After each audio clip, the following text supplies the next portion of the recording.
या आधीच्या व्हिडिओमधून आपण गुलाबाविषयी माहिती जाणून घेतली आहे. कारण कायमस्वरूपी झाडांचा म्हणजे जास्वंद, मोगरा यांचा जरी आता आरामाचा काळ असला, कारण यांनी आपल्याला फेब्रुवारी ते ऑक्टोबर भरपूर फुलं दिलेली असतात. त्यामुळे आता ऑक्टोबर ते फेब्रुवारी हा त्यांचा आरामाचा काळ असतो. आता जास्वंदी वगैरे डॉर्मेन्सी पिरियडमध्ये जाईल, पण गुलाबाचा मात्र बहरण्याचा काळ असतो. त्यामुळे गुलाबाची काळजी घेणं गरजेचं असतं. तर ह्या व्हिडिओच्या माध्यमातून आपण गुलाबाचे रोप खरेदी करताना कोणती काळजी घ्यावी, रोप कसे खरेदी करावे, रोप घरी आल्यानंतर ते कधी रिपोर्ट करावे, रिपोर्ट करताना आपण त्याची माती कशी तयार करावी, त्याला कोणती खतं द्यावीत, फवारा कसा करावा, याविषयी माहिती जाणून घेतलेली आहे. आता गुलाबाविषयी जाणून घेताना गुलाबाची जी पानं आहेत काही वेळेला पिवळी पडतात आणि गळून जातात, किंवा अशा प्रकारे जर नवीन फूट आली असेल तर ती फूट करपल्यासारखी दिसते किंवा जळल्यासारखी दिसते. आणि असं जेव्हा होतं तेव्हा गुलाबाला फार लवकर नवीन फूट येत नाही. त्यामुळे काळजी घेणं अत्यंत गरजेचं असतं. आता ही जी गुलाबाला येणारी नवीन फूट आहे ती जळल्यासारखी, करपल्यासारखी का होते? कारण ही जी फूट आहे तर ही फूट बघा तुम्ही किती नाजूक आहे, पानं किती कवळी आहेत ना.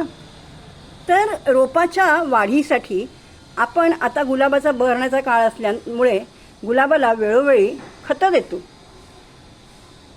आपलं रोप आवश्यक ते पोषक तत्व, त्याच्या उत्तम वाढीसाठी लागणारी आवश्यक ते पोषक तत्व मातीमधून शोषून घेत असतं.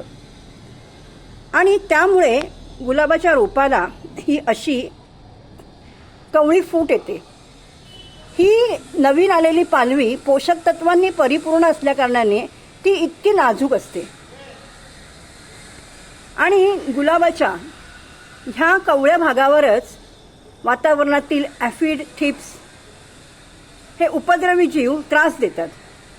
आता ॲफिड, थिप्स नावाचे जे उपद्रवी जीव असतात तर हे इतके सूक्ष्म असतात की ते सुईच्या टोकावर सुद्धा सहज बसू शकतात. आजच्या या व्हिडिओच्या माध्यमातून आपण हे जाणून घेऊ की आपल्या रोपांना त्रास देणाऱ्या वातावरणातील जे उपद्रवी जीव आहेत, जसे ॲफिड, थिप्स, मिलीबर्ग, अंड्याच्या टर्फलासारखी ती चॉकलेटी टर्फलं, red spider mites, white spider mites, पांढरे उडणारे किडे एका वेळेला हजारभर अंडी देतात, तर त्यांचा किती त्रास होऊ शकतो, काळे किडे. तर हे जे उपद्रवी जीव आहेत ह्यांचा जर आपल्या रोपांना त्रास झाला तर आपल्याला इमर्जन्सी ट्रीटमेंट द्यावी लागते. कारण काही वेळेला आता रोपाला जर तर जास्वंदीच्या रोपाला मिलीबर्गसारखा आजार होतो, म्हणजे जास्वंदीच्या फांदीला चिकट पांढऱ्या रंगाचा एक थर दिसून येतो. आता हा थर जर जास्त प्रमाणात झाला तर डेटॉलनेही तो आटोक्यात येत नाही. तसेच गुलाबाचे रोप इतके नाजूक आहे की त्याच्यावर जर ॲफिड, थिप्सचा हल्ला झाला तर रोप दगावण्याचीही दाट शक्यता असते. तसेच हे जे red spider mites, white spider mites हे काय करतात तर आपल्या रोपावर दाट जाळी विणतात. आता अशी दाट जाळी जर विणली तर आपल्या रोपांना किती त्रास होऊ शकतो. आता स्पायडर म्हणजे कोळी. आता हे जे रेड स्पायडर माइट आणि व्हाईट स्पायडर माइट आहेत हे उपद्रवी जीव आहेत, परंतु आपल्या घरामध्ये जो काळ्या रंगाचा कोळी जो स्पायडर फिरतो तो मात्र उपयुक्त जीव आहे. तो काळा कोळी पॉलिनेशनचं काम उत्तम करतो. आता जेव्हा रोपाला मिलीबर्गसारखा आजार झाला आणि तो डेटॉलच्या फवारणीने सुद्धा, घरगुती कीटकनाशकांच्या फवारणीने सुद्धा आटोक्यात येत नाही आहे. आता हे जे red spider mites, white spider mites आहेत त्यांनी जर घट्ट त्यांची जाळी विणली तर अशा वेळेला आपल्याला रासायनिक फवाऱ्यांचाच वापर करावा लागतो, रासायनिक कीटकनाशकांचाच फवारा करावा लागतो. कारण ऑर्गॅनिकपेक्षा केमिकल वस्तूंचा किंवा केमिकल पदार्थांचा वापर हा एमर्जन्सी ट्रीटमेंट म्हणून आपल्याला करता येतो. आता जसं मातीमध्ये जर आपल्याला बुरशी दिसली तर आपण हळद टाकली तर ती ऑर्गॅनिक आहे, त्याचा हळूहळू प्रभाव होईल. पण तोपर्यंत जर बुरशी वाढली तर काय करणार? तर अशा वेळेला आपल्याला एमर्जन्सी ट्रीटमेंट करावी लागते. म्हणून केमिकल असून देखील आपण साफ पावडरचा उपयोग करतोच ना. आणि म्हणून जेव्हा रोपावर जर मिलीबग्सचा जास्त थर दिसला, red spider mites, white spider mites यांनी विणलेली घट्ट जाळी दिसली, तर अशा वेळेला केमिकल कीटकनाशकांचा फवारा मारणं अत्यंत गरजेचं असतं. ह्या आधीच्या एका व्हिडिओमधून आपण आपल्या रोपांना त्रास देणाऱ्या इन्सेक्ट्स आणि पेस्ट यांच्याबद्दलही माहिती करून घेतलेली आहे. ज्यांनी हे आधीचे व्हिडिओ पाहिले नसतील तुम्ही आवर्जून बघा, म्हणजे तुमच्या लक्षात येईल की रोपांना कोणाकोणाचा त्रास होऊ शकतो. आता इन्सेक्ट म्हणजे काय, पेस्ट म्हणजे काय, तर ह्याचा माहितीपूर्ण व्हिडिओ जो चॅनलवर उपलब्ध आहे, जर तुम्ही बघितलात तर तुमच्या लक्षात येईल की नेमकं जेव्हा इन्सेक्टचा त्रास होतो, पेस्टचा त्रास होतो, तेव्हा काय करायचं. आता हे जे mealybug, red spider mites, white spider mites, तसंच पांढरे उडणारे किडे, काळे किडे, हे इन्सेक्ट्स आहेत. म्हणजे ह्यांना धड आहे, डोकं आहे, 4 किंवा 6 पाय आहेत, अशा जीवांना इन्सेक्ट्स म्हटलं जातं. तर ह्या इन्सेक्ट्सचा जेव्हा आपल्या रोपांना जास्त त्रास होतो तेव्हा आपल्याला केमिकल कीटकनाशकाचा फवारा करणं अत्यंत गरजेचं असतं. तुम्ही बघू शकता हे कॉन्फिडर आहे, हे बायर कंपनीचं कॉन्फिडर आहे. ही तुम्हाला बाटली मी जवळून दाखवायचा प्रयत्न करते.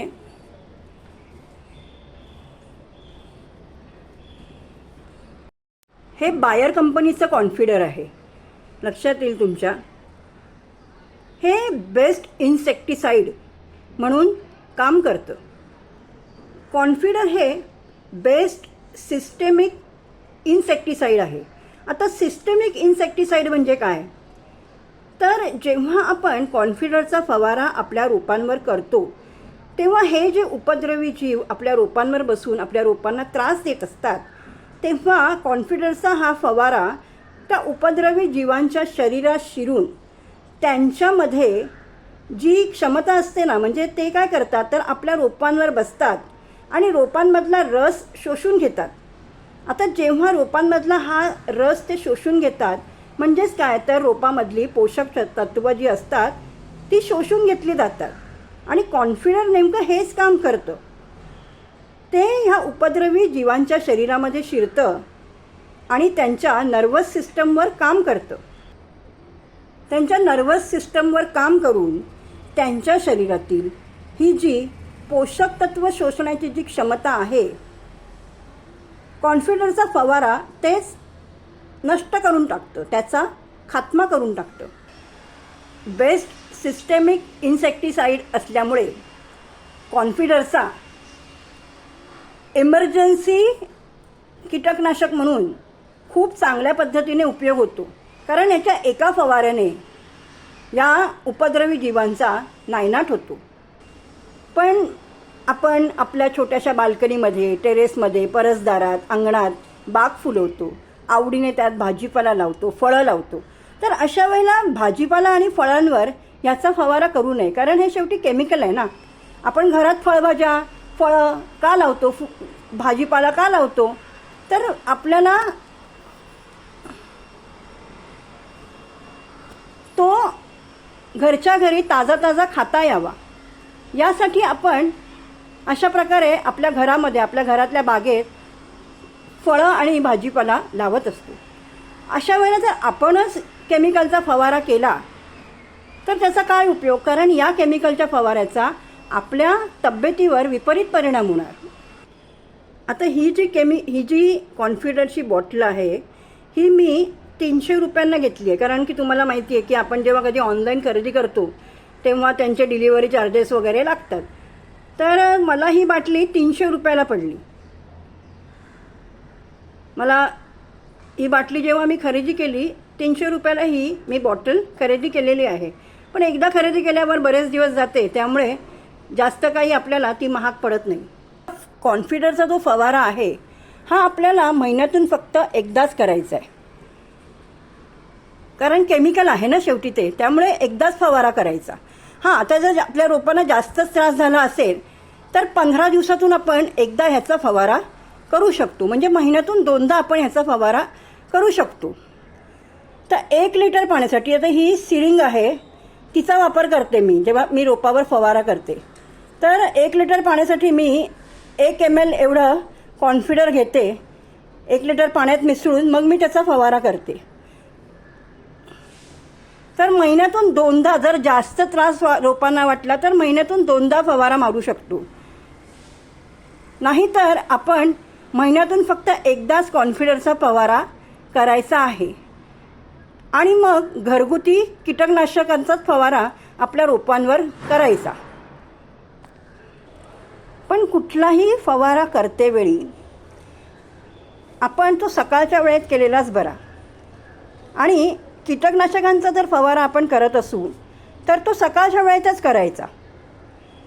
दुपारच्या वेळेत तर अजिबात करायचं नाही. कारण दुपारच्या वेळेत फुलपाखरू, भुंगे ह्यांसारखे जे पॉलिनेशन करणारे कीटक असतात, हे पॉलिनेशनचं काम करत असतात.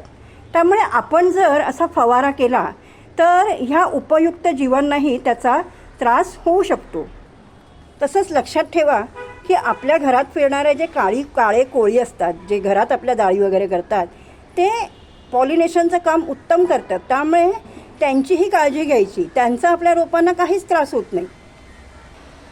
भाजीपाला, फळझाडं वगैरे असतील तर त्या रोपांना अजिबात कीटकनाशकांचा फवारा, केमिकल कीटकनाशकांचा तर फवारा करायचा नाहीच.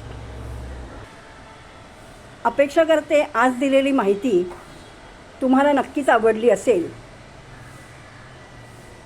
माहिती बघून झाल्यावर, व्हिडिओ बघून झाल्यावर नेहमीप्रमाणेच एक छानशी कमेंट करून मला प्रोत्साहित करा, जेणेकरून असे माहितीपूर्ण व्हिडिओ मी आपल्या चॅनेलवर उपलब्ध करू शकते.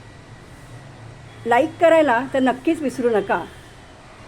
आणि तुम्हाला जर मी दिलेली माहिती उपयुक्त वाटत असेल आणि तुमच्या नातेवाईकांमध्ये, मित्रपरिवारामध्ये जर कोणाला बागकामाची आवड असेल तर तुम्ही त्यांना हा व्हिडिओ शेअर करा. अजूनही जर कोणी आपल्या चॅनेलला सबस्क्राईब केले नसेल तर आठवणीने सबस्क्राईब करून शेजारी दिलेले बेल आयकॉन क्लिक करा, जेणेकरून जेव्हा जेव्हा असे माहितीपूर्ण व्हिडिओ आपल्या चॅनेलवर उपलब्ध होतील त्यावेळेला त्याचे नोटिफिकेशन तुम्हाला सहज मिळू शकेल. थँक्यू.